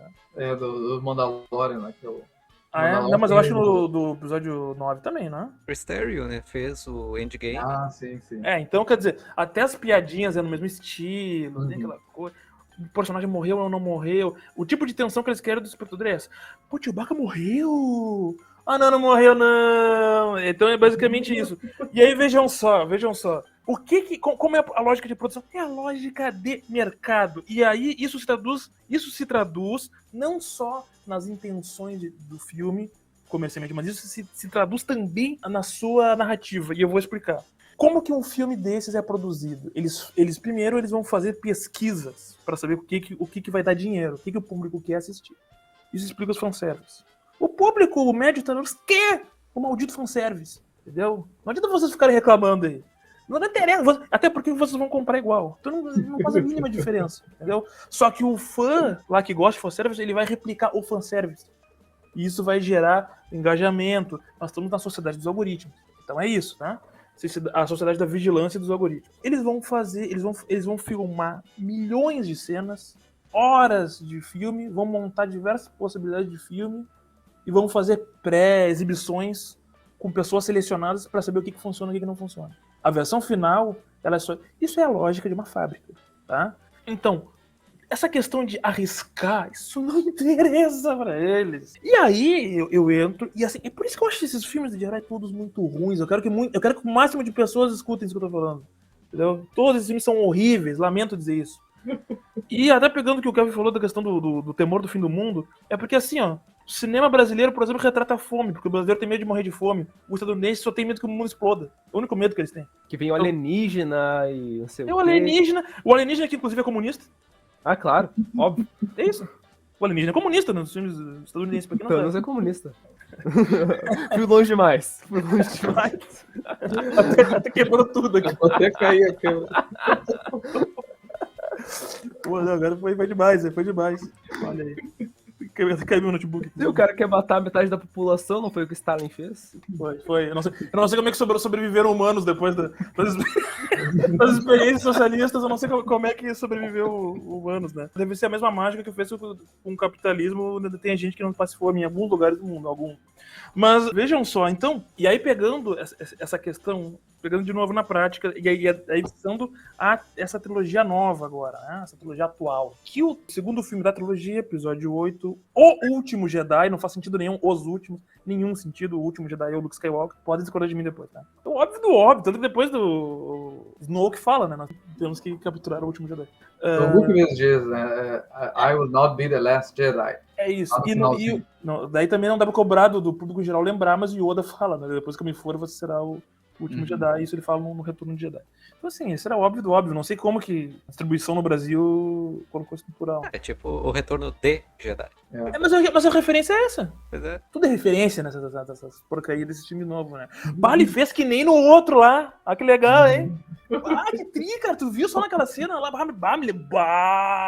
E outra coisa que eles fazem é ficar entregando coisas óbvias. Eles querem que tu acerte o que vai acontecer. Eu acho que vai acontecer tal coisa. Aí tu se sente inteligente. Quer dizer, isso é a lógica do algoritmo, de tu jogar com o sentimento de quem tá ali do outro lado, entendeu? Então, quer dizer, o Han Solo entra na plataforma no episódio 8. Assim, quando ele entrou, eu tava no cinema e falei, não acredito que ele ia morrer. Cara, que ele ia morrer. Mas aí, claro, as pessoas ficam naquela tensão de vai, não vai.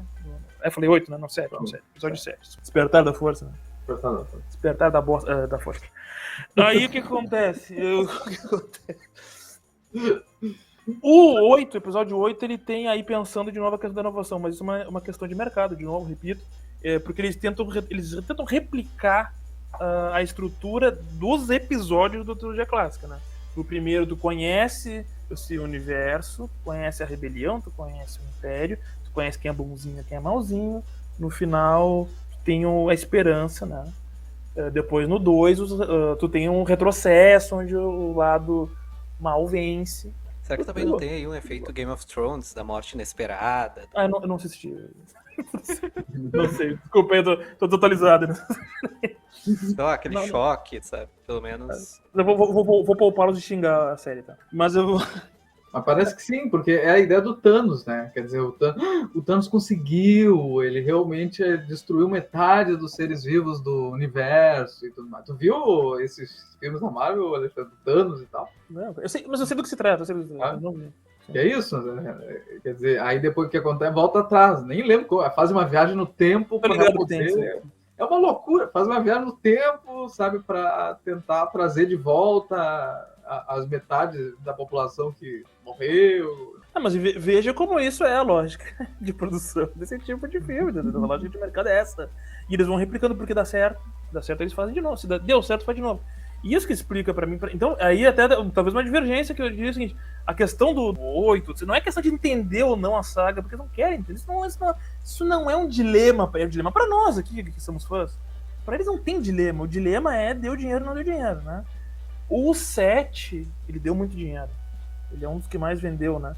O 8 deu menos dinheiro. Eles voltaram, não, esquece, esse negócio de inovação aí foi um erro nosso, chama o diretor do primeiro lá, o Jar Jar Abrams, chama ele pra dirigir e vão fazer inclusive agora tu anula o anterior, né? Tu anula o anterior, as pessoas não gostaram. E que eu acho que, assim, eu também acho o melhor filme dessa trilogia nova, porque ele aí tem coisas que eles deveriam manter, que é a inovação, a principal delas, né? Star Wars é uma das marcas, cara, a saga Star Wars, ela é uma inovação. Ela é uma inovação visual, sonora, de montagem, narrativa, como apresentar personagens, desenho de som, que é uma coisa técnica, enfim. É uma inovação em como distribuir os filmes, é uma inovação em como vender os filmes, inovação no merchandising. E de cada filme, um pro outro, tem um monte de novidade. Tu pega do 4 pro 5, um monte. Tu vê coisas que tu nunca tinha visto, tu não tinha visto no filme anterior. Retorno de Jedi, um monte de coisas que tu não tinha visto nos anteriores. E a saga Prequel tão batida, tão atacada pelos fãs. Eu quero saber se os fãs o que eles acham do Jar Jar Abrams agora. Eu quero saber um por um. Se eles estão felizes. Pior que no 7 eles estavam felizes, né? Eu não tava, mas tudo bem. Eu estava prevendo que isso ia acontecer. Porque eu vi primeiro e falei, daqui não vai sair. Desse mato não sai cachorro. E aí vejam só. Na trilogia Prequel, cada filme também, de um filme pro outro, tem um monte de novidades. E é isso, bom, minha leitura, né? É isso que fez com que talvez nós todos aqui sejamos fãs de Star Wars. É tu entrar em cada filme novo, tu entra num mundo novo. Um mundo novo. Só que isso é feito por um autor, por um cineasta, não só por ele, por toda uma equipe, né? Que tá pensando isso, que não é o que aconteceu hoje. Hoje não, vamos pegar o que funcionou nos anteriores, né? Pra garantir o básico, pra garantir que não vai ganhar hate. Olha, coitado do Lucas, olha o que ele sofreu lá, né, na trilogia Prequel. Não, isso não tem lugar aqui, então vamos fazer o bonitinho, né, e aí vamos ficar jogando com as emoções do público e o público vai ficar comprando. E agora, eles ganharam dinheiro já com essa trilogia nova, já reverteram o dinheiro que investiu tranquilamente, mas certamente muito menos do que imaginava. Em termos financeiros, né? Até porque o terceiro filme agora ele teve, todos eles deram muito dinheiro, mas ele deu bem menos dinheiro do que os outros dois, né? E o hate tá aí, né? O hate tá aí. Então, se eles fizeram tudo pra fugir do hate, não conseguiram. E assim, é no ponto de chegar a essa coisa de ficar tentando adivinhar o que o público quer, é o contrário do que é o processo artístico. O processo artístico é justamente tu levar quem tá consumindo aquilo pra um outro lugar. Isso é o processo artístico, isso é a produção de arte. Por isso que o Walter Benjamin diz que uma obra de arte já tem uma aura única. Que ela é produzida naquele momento, por aquele autor, por aquele artista. Ele produz uma aura única, aquela obra. E que se tu replicar aquilo, tu replica a obra, mas não replica a aura. Esses filmes da trilogia nova nasceram sem aura. Uma trilogia que nasceu sem aura. O Rian Johnson é um artista e o J.J. Abrams é um mercenário. É isso? Mais ou menos isso, por isso. Eu queria destacar uma questão do The Last Jedi. Eu concordo que da trilogia nova, assim, é o único que eu defenderia. Mas tem problemas também, todos eles têm. Tem problemas também. É que o universo nasceu já bastante complicado. Deixa eu só fazer um adendo, desculpa, Lucas. Porque depois até quero voltar nisso, mas um dos principais problemas pra mim é que é uma trilogia que ela nasceu sem uma ameaça. Porque a ameaça suprema é o Kylo Ren. A tal ponto que no filme final eles têm que voltar com o Palpatine, né? E na trilogia original, por mais que a gente saiba que no final o bem vence, tu não tem certeza racional. Tu tem uma certeza racional, mas que teu sentimento tá... Nossa, pode tudo dar errado. Agora, a gente não tem dúvida que em algum momento alguém vai acabar com esse guri, não tem como, sabe? Mas podia ter sido, né? Se seguisse a ideia do Rian Johnson. Porque o que me parece... Mas eu acho, Kevin, que não é essa a grande contribuição do Rian Johnson, mas vai lá. Sim, eu também acho que isso não... Pra mim, assim, o que mais inovou em aspecto de roteiro e tal foi o Luke, realmente. Assim, eu acho que o Luke quebrou todas as expectativas possíveis e não foi aquela coisa de Marvel, do tipo, vai ser, não, era brincadeira, sabe? No fim, foi o Luke realmente aquilo até o final, né? O J.J. Abrams tentou até, né, tornar ele... Aquilo foi uma coisa horrorosa, assim, ficou feio, até vergonhoso de ver, quando no episódio 9, né, o Luke pega o sabre de luz de volta e diz, essa não é uma forma de você tratar isso aí. Sabe, é vergonhoso. É vergonhoso pra empresa que produziu, né? Então por que tu deixou o cara fazer? Exatamente. O cara te roubou, o roteiro filmou, tu não viu, o que aconteceu? Mas o que eu queria dizer é que o episódio 8, ele traz um amadurecimento do personagem do Kylo Ren que me pareceu muito interessante. Porque o Kylo Ren não só mata o Snoke, que parecia ser o grande vilão, né, como se apossa da cátedra dele e se autoproclama o supremo líder e tem, por princípio, até o último momento do episódio, matar o Luke, né? E vai atrás e tenta, inclusive, capturar os resistentes e tudo mais. E o que me parece, que me deixa muito triste, é que no 9 eles voltam atrás desse aspecto, porque ele podia ter sido o grande vilão que a Rey vai lutar contra e vai criar dicotomia e tudo mais. Mas no fim, né, enfim, bom, você sabe. Tinha o roteiro que era do Colin Trevorrow, né? E seria isso também. Que seria justamente o Kylo Ren ia ficar sempre com a máscara, né? Porque ele, se não me engano, ele teria. Enfim, eu não lembro do roteiro agora, mas seria uma coisa assim sensacional, sabe? E a coisa da máscara é outra coisa. Tinha também no fim das contas, ele usa muito pouco a máscara, né? Mas por que ele usa a máscara? Fica a pergunta aí, por que ele usa uma máscara? Exato, e o Rian Johnson fez de uma maneira assim, pelo que me pareceu, né? Quer dizer, o fato de ele tirar a máscara era a etapa do personagem de amadurecimento. Quer dizer, era o momento em que ele se autoproclamava: eu sou o Kylo Ren, eu sou assim, né? Esse sou eu, etc. E ponto. Sair da sombra do Vader, né? Exatamente, não se escondia atrás do Vader com a máscara, como o Vader tinha máscara, etc. O capacete, toda aquela coisa. Episódio 9, ele conserta o capacete, o Luke pega o sabre, sabe? É desastroso. Patético, Ele consertando o capacete é duro. É desastroso. Ele pega assim do chão, né? E os Cavaleiros de Rey? Os Cavaleiros do Ren, se eles aparecerem aqui agora, eu venço eles no soco, tranquilamente. Tranquilamente. Eles não têm nada, não tem arma, não tem nada, não tem sabre, não tem bosta nenhuma. Desculpa aí eu palavreado no programa de vocês, mas eles não oferecem nenhuma ameaça. E aí um ponto assim, ó. E aí então, eu acho que o Kylo Ren. Eu até acho o seguinte, o Kylo Ren ele tem várias cargas dramáticas, ele tem alguns pontos interessantes. Mas é que eu tô dizendo assim, ó, ele como ameaça, nem se ele. Eu acho que eu não conseguiria em nenhum momento achar que ele consegue ser um personagem ameaçador, até porque assim, ó, a gente vê no primeiro episódio, que é o 7 no caso, ele sendo derrotado por uma pessoa que não sabia nem que era o sabre de luz. Então quando tu começa assim, é muito difícil de tu consertar isso, caso tu queira que ele seja o grande ameaça do universo. Eu nunca imaginei que ele poderia ir lá matar o Luke. Tipo, você quando olhava, sabe? Não tem como. E que eu achava, quando vi essa cena, de que eles iam justamente criar um vilão frágil. Que essa seria, digamos assim, a inovação do Kylo Ren, né? Que ele ia ser um Darth Vader frágil. Só que humanizado. Eu acho que isso é o grande... Isso que eu ia falar até, Lucas. Eu acho que essa que é a contribuição do Rian Johnson. A humanização não só do personagem, desse personagem, como a humanização do que é um Jedi e do que é a Força. A Força volta a ser o que era lá quando o Obi-Wan explica pro Luke. Esse é um ponto também complexo, mas a Força muda também ao longo da trilogia, o que é a Força. E volta a ser o que era lá no começo. Cara, a Força tá em todos os lugares, todos nós somos atravessados pela Força, e que em certo momento George Lucas abandona. A Força passa a ser uma propriedade dos Jedi. Midichlorian. Nem que se falar essa palavra. Não, acho que isso que eu queria comentar, de que eu concordo, acho que eu gostei da ideia do Kylo Ren, só que como ele foi executado, assim, e principalmente aconteceu no episódio 9, que eu particularmente odeio. É o pior. Eu passo pano pro 7, porque eu acho que, beleza, é assim, tava querendo trazer as pessoas pro Star Wars. O 8 teve coisa que eu achei interessante. O 9, cara, eu saí do cinema uma pessoa mais triste. O 9 pra mim foi horrível. Um desastre. Desastre total. É desastroso.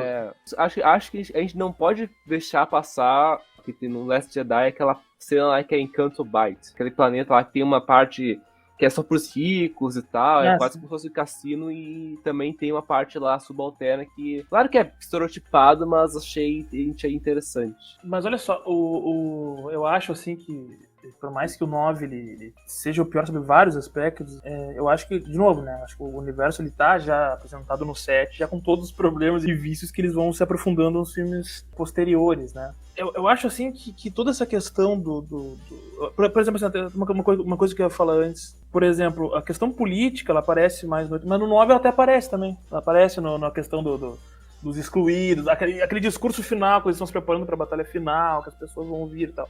Inclusive, tem até uma fala do Paul Dameron, que na verdade ela é muito parecida, ou quase mesmo uma fala do Lenin, quando falam que as pessoas não estão prontas para uma luta armada, ele fala, não, as pessoas nunca estão prontas. Nós é que temos que dar a direção do movimento, nós que temos que estar prontos e elas vão vir com nós.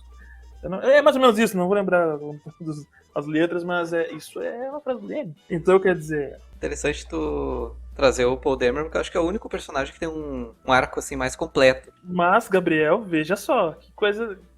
Eu concordo contigo, em parte, por quê? Porque no episódio 9 ele muda completamente de personalidade. Ele se torna uma espécie de um novo Han Solo. Malandro, né? Mal-humorado. Contrabandista, do nada.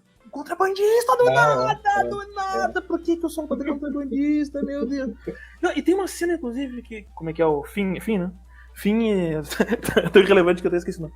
O Finn... Não, ele acabou se tornando relevante na saga, ou foi relevante ao final das contas pra alguma coisa. Cara, Então, infelizmente não, cara. Infelizmente.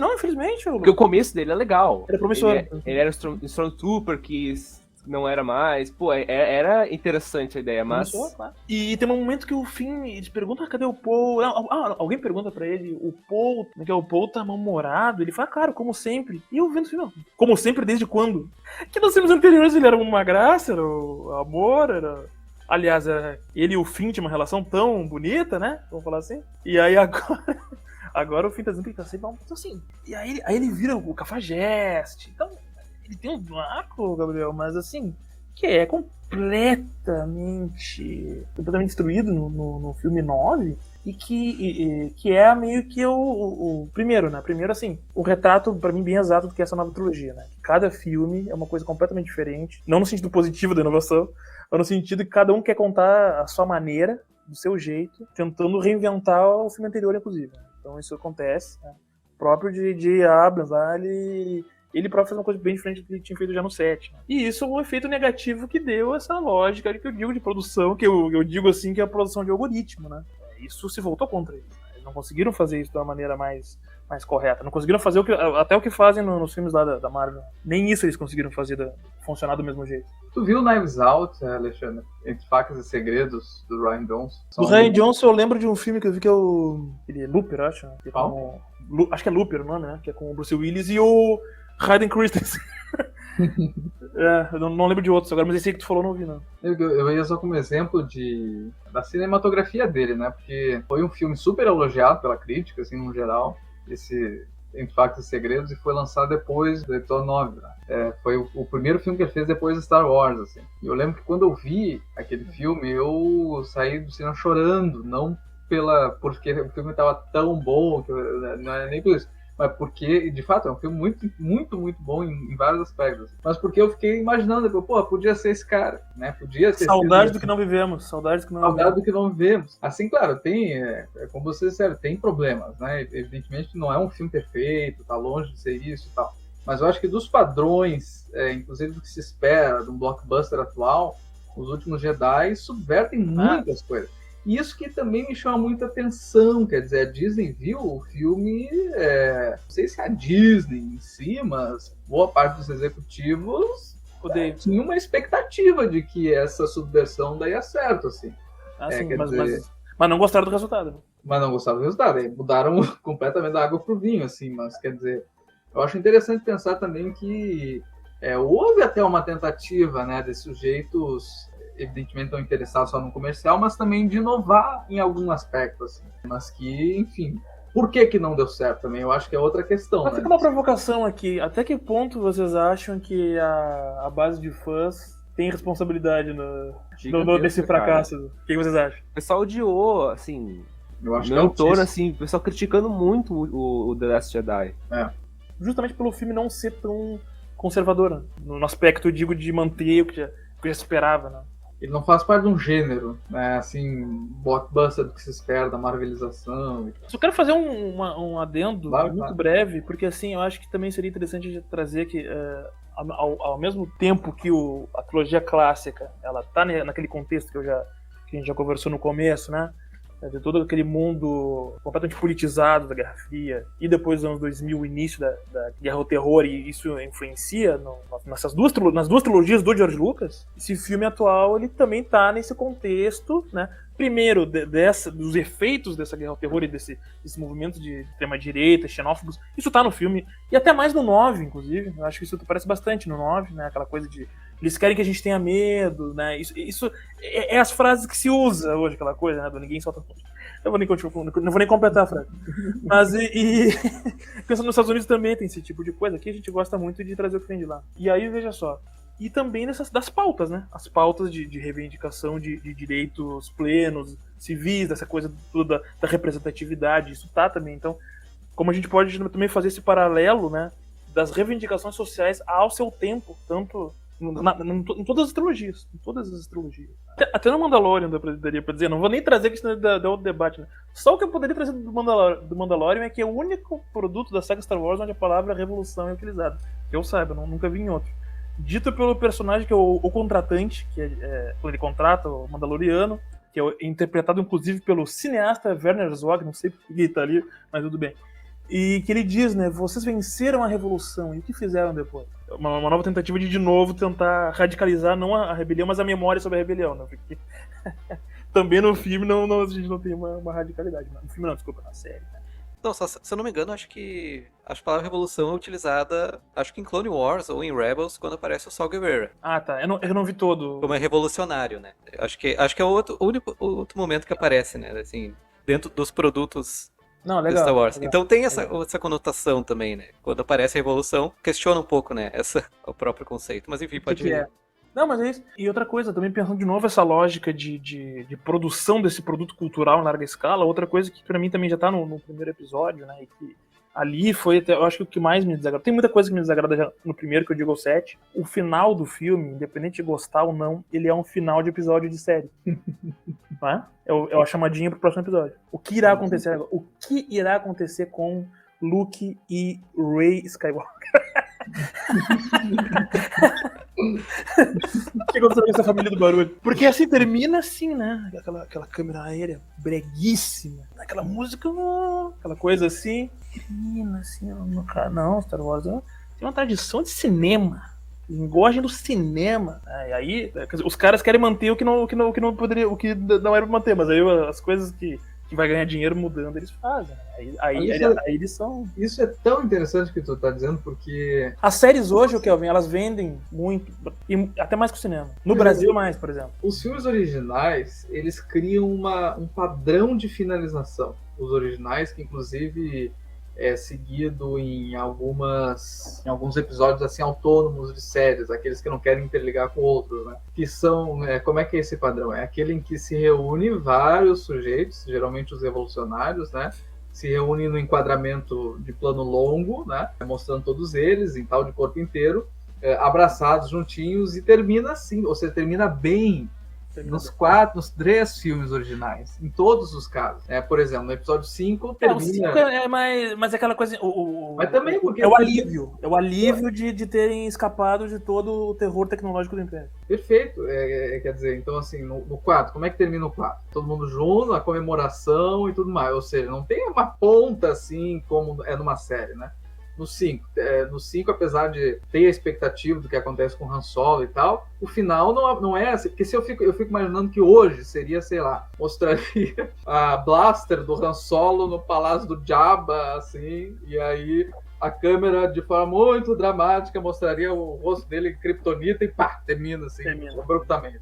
Me parece que seria isso hoje. E na época foi eles, a Leia, o Luke, abraçados, olhando para o horizonte, que era uma outra galáxia, assim, junto com o C-3PO e o R2. Apesar de ser tão trágico, termina bem. O Luke ganha uma mão nova. Exato. Não fica aquela coisa pesada, né? Exato. Ali o Lando fazendo uma piada. Então... Que outro momento era esse, hein? Isso fantástico. Gente, são tantas coisas. Olha, eu gostaria de ficar aqui muitas horas mesmo, de verdade. Então, muito assim, tristemente. Mas, Alexandre, eu acho que esse protótipo desse episódio, ele com certeza, para mim pelo menos, serve como já um chamariz para muitos outros já no futuro, né? Contigo, para análise fílmica. Eu acho que funcionou muito bem tratar assim de um filme ou uma saga, enfim, em específico, né? Eu acho que, tudo bem que o fato da gente ser fã de Star Wars ajuda, né? Mas eu acho que de qualquer maneira me pareceu que funcionaria bem também para outros contextos, sabe? E já está, obviamente, feito convite para o futuro, né? Voltarmos juntos a mais análises. Agradeço aí as palavras, né? Estou à disposição. Também convidar quem estiver ouvindo a conhecer meu projeto na Cinemateca Histórica, no Instagram e no YouTube. E é isso, foi um prazer estar aqui falando de Star Wars, né, que é não só pela importância, não vamos aqui fingir que a gente está fazendo esse episódio só por causa da importância social e histórica de Star Wars, é porque é uma coisa feita por fãs. E é isso faz parte da riqueza, né, porque afinal de contas a gente vai atrás daquilo que a gente é apaixonado, né? Então fica aqui um abraço para todo mundo, excelente fim de ano, e é isso, que a força esteja com todos vocês. Valeu, gente. Até a 3ª temporada.